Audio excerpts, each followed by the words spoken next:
Difficile d'imaginer qu'il puisse encore y avoir des survivants après le terrible naufrage d'un bateau de migrants au large du Péloponnèse en Grèce. Oui, c'était dans la nuit de mardi à mercredi. Les secours poursuivent malgré tout leurs recherches et le bilan devrait être particulièrement lourd. Déjà 78 corps retrouvés, mais des centaines d'autres personnes pourraient s'être noyées, Alexandra Gégy. Oui, car selon des rescapés, ils étaient environ 750 à bord du bateau et seulement 104 personnes ont été sauvées, toutes sous le choc, raconte une infirmière de la Croix-Rouge.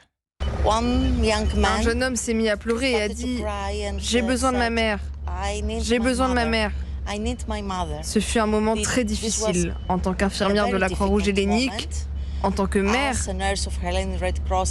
d'écouter un jeune homme en très mauvaise posture, psychologiquement et au niveau de sa santé, avoir besoin de sa mère et pleurer. J'ai besoin de ma mère. Cette voix résonne dans mes oreilles. Les rescapés sont tous des hommes entre 16 et 40 ans, pas de femmes ni d'enfants donc parmi eux. Selon des témoignages, ils auraient été enfermés dans la cale du navire. Les autorités survolent actuellement la zone à la recherche d'autres survivants et la polémique enfle désormais sur le rôle de Frontex, l'agence européenne de surveillance des frontières.